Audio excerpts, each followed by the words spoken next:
Next important surface of the liver is the visceral surface or inferior surface.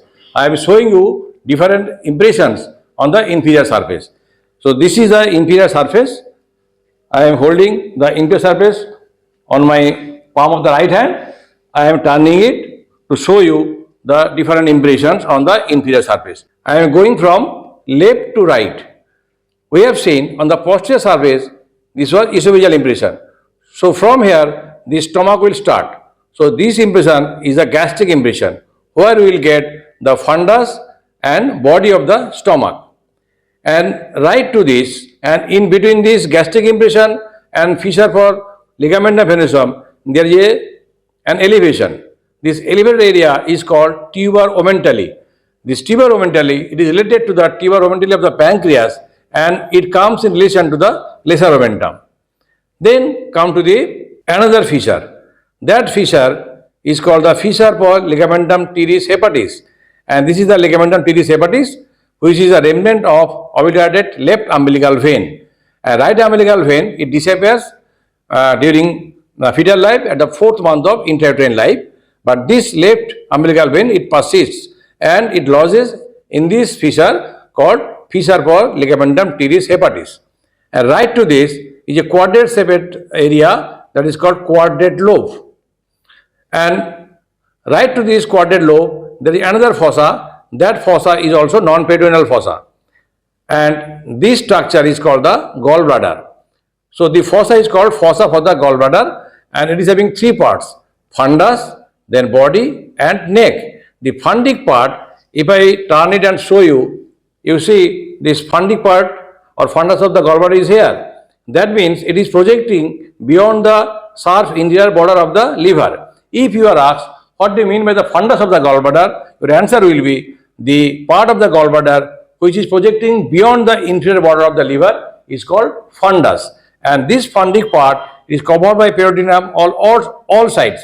But the rest of the part, body and neck, this surface is non-peritoneal, because this surface lying on the fossa. So this is non-peritoneal area, but inferior surface will get the peritoneum.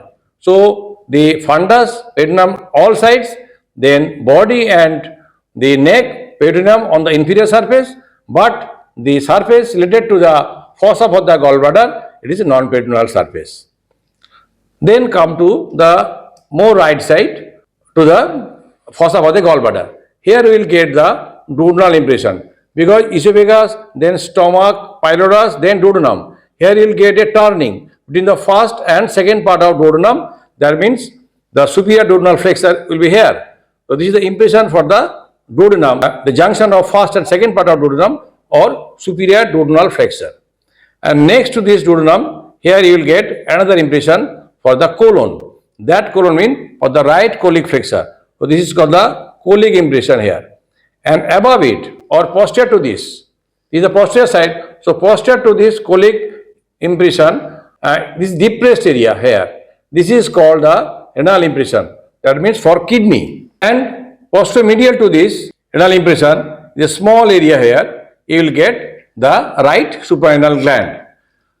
And besides all these visceral relations, another important non-peritoneal area is the porta hepatis here.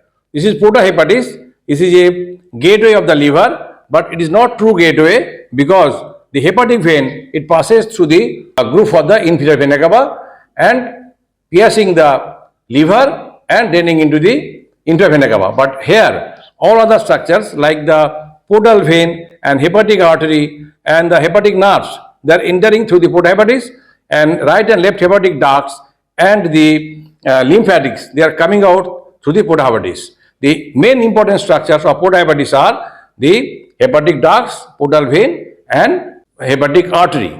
Of these 3 structures, they are related in this way: duct, artery, vein from before backwards.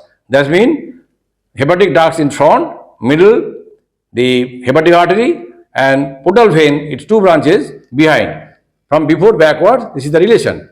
And I told you while I was discussing the posterior surface, this is caudate lobe, and its lower end having 2 processes. This process between the right margin and the lower end, that is called the caudate process.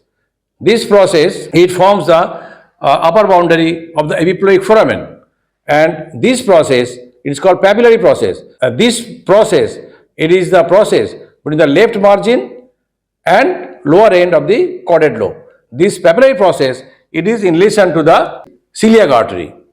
So all these are the impressions. I am just once again repeating all the impressions starting from left to right. This is gastric impression. This is tuberomentally. This is fissure for ligamentum teres hepatis. This is quadrate lobe. There is fossa for the gallbladder with gallbladder. Then duodenal impression. Then colic impression for the right colic flexure. Then renal impressions for the right kidney. Then suprarenal impression here. Then porta hepatis.